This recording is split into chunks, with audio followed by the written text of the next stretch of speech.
Hey, how's it going? We're going to jump right into it. If you're not familiar with the channel, you're watching Cross Watcher. My name is Ryan. Sorry, everything's backwards right now. I am an intuitive spiritual assistant, and I am a light worker. For those of you who have never seen my videos before, this is sort of like a vlog slash tarot slash spiritual assistance, coming directly to you with messages from ascended beings, angels, guides, what have you. Real quick, if you're like I said, if you're not familiar with me, my name's Ryan.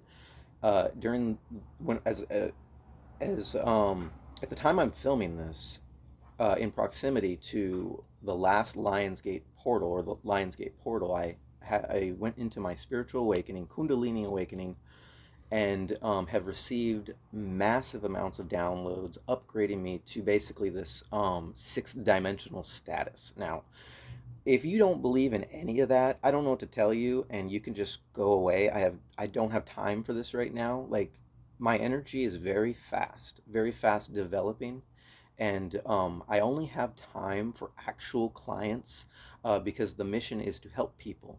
If you're vaguely familiar with what a star seed or light worker, or higher dimensional being, what we do is basically we raise the vibration of the planet and simultaneously help people come into their awakening. We assist people in coming into their awakening. Of course, this is something that has to be governed by the person, not by the medium.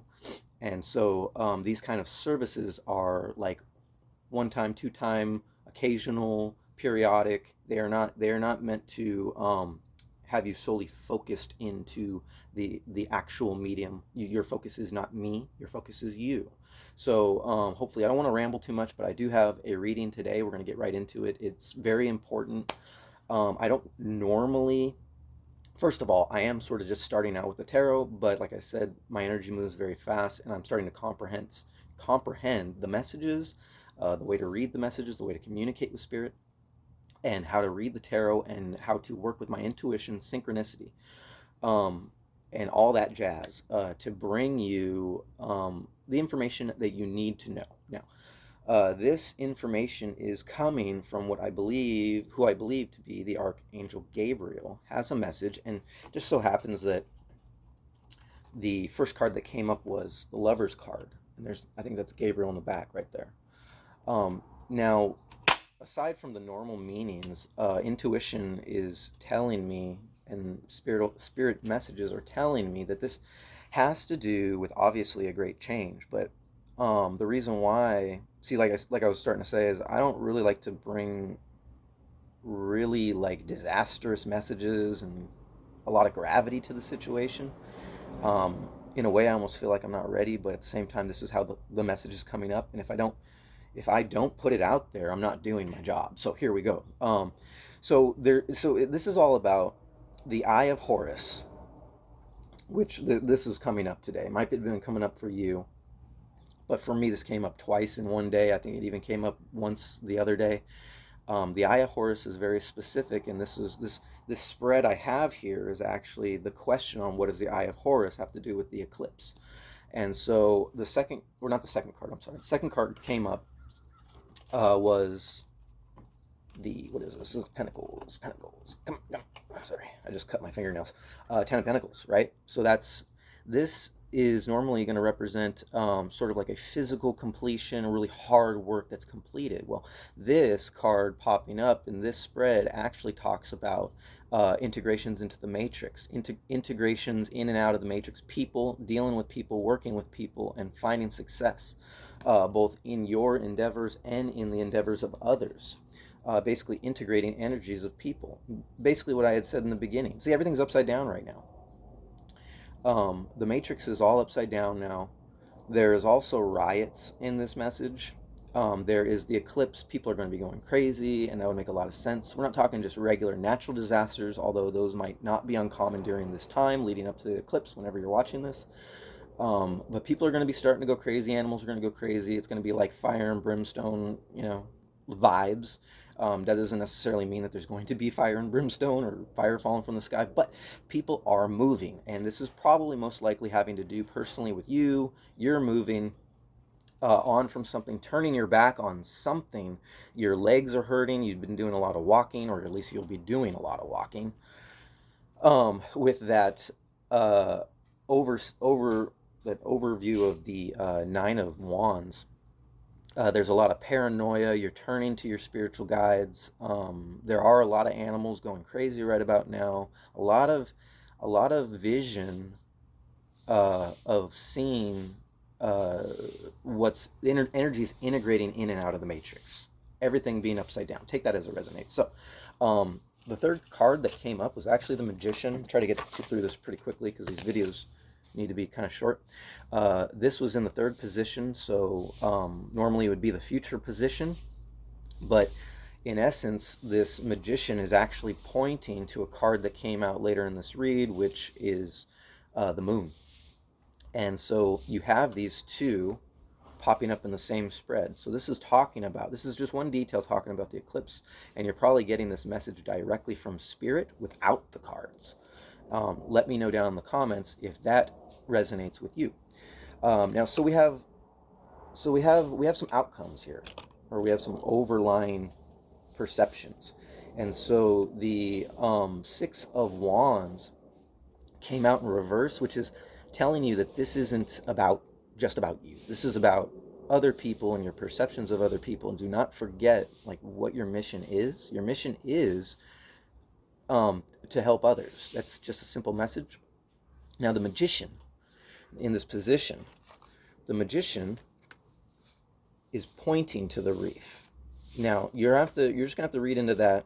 That's what I encourage you to do. Read into how these energies speak to you, because he's pointing to the reef and he's holding his candle up. Where's he holding his candle up to? He's holding his candle up to the Nine of Wands. So take that as it resonates. We're not going to I'm not going to look too much into that, but we are talking about someone's moving.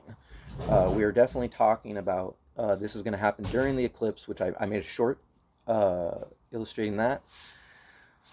This is about other people and your mission, and there is a sense of calm after the storm at the very end here, in all your efforts, in that perception, in all your work, and if it's magic or intuition or reading or just light work in general.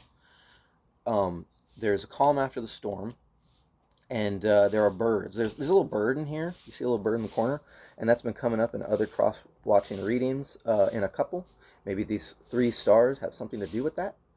But there's a bird, there's 3 stars being pointed out to me in this card. Take that as it resonates. We have the Empress, the High Priestess, not the Empress, the High Priestess. So we got a major arcana here. We got the major arcana is the Moon, the Lovers, the Moon, the Star, and now the High Priestess at the very end, representing another portion of the future. Kind of like, normally these are pomegranates, but for some reason, pineapples have been coming in. Maybe it's because maybe in my subconscious or whatever, maybe the spirits have a message to me, kind of pointing out this leaf green part of these pomegranates. I believe these are pomegranates. That's just what intuition's telling me. I haven't researched into it, but these are looking like pineapples to me. Maybe that has something to do with you. Maybe you're going for a trip to Hawaii. Maybe you're going on a mission. Maybe you're going to some tropical island to help others, and you need this message to be secure on what you're leaving behind. That what you're leaving behind is toxic, and new relationships will be forming like magic. Right? This is the Wands. This is the Four of Wands, and we have that big old castle with the steeple in the back at the center, representing an accomplishment in between the pillars of duality, if that makes sense for you. And those are all the cards I pulled on that. Again, lots of things happening. Angels and spirit guides, or however that resonates, lets you know that you are definitely moving. This has something to do with the eclipse. This might not be for everybody. This is going to be definitely for the viewer. That the Magician has a lot of work to do, and he can't forget the others in his life. that this eclipse is going to bring a lot of what this is in the transitions we go through these really hard times. Like you'll have a really great time one day, then you'll have a really bad time the next day, and then the following day it's like the calm after the storm, and that's you after the storm. So that comes up a lot in your reads, I'm sure. We have Super 7 crystal mineral in your corner. If you have not gotten one recently, you're thinking about it, or you're on your way to go pick up one, or you just picked up one. Pick yourself up a piece of Super 7 and connect with the divine. Definitely meditate. Don't over meditate. That's also part of the message. And just go through a lot of cleansing. Do a lot of writing. Write down your intentions on where you see yourself in the future and how you see yourself handling this upcoming eclipse, and all the interactions with the relationships that will be changing and the people you'll be moving on from. All right, I wish you luck and fortune in your journey, and make sure you like and subscribe to this channel. Let's get us into the algorithm, and I will catch you with the next one.